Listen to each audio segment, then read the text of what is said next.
Hey everybody, welcome back to Furniture Rescue. I'm Jeff at Shrewsbury, and on today's episode, we're going to be making a tie rack out of a cedar plank and some golf tees. Are you up for it? Okay, let's get started.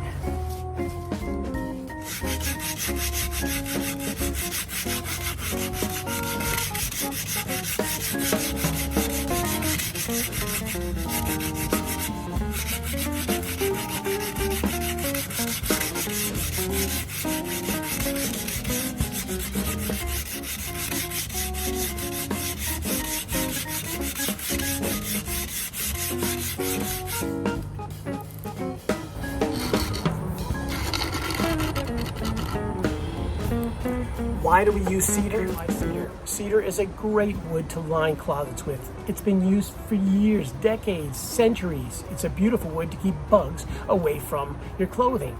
It deters especially moths. Moths can do a lot of damage to wool, silk, and such.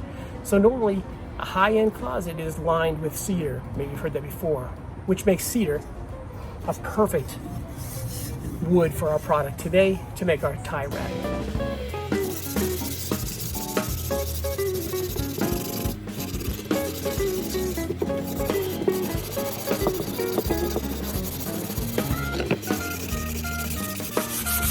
Now I'm rounding the corners. I'm getting rid of any and all splinters because we don't want the splinters of wood to catch our ties. We don't want it to pull it and put a pull in the fabric. We don't want that. So let's be really, really careful. Now it gets super, super smooth and it's just beautiful to the touch.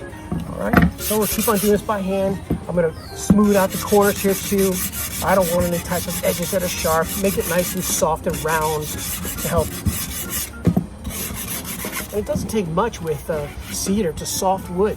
So you can sand it by hand with, this is 80 grit sandpaper, 150 works great.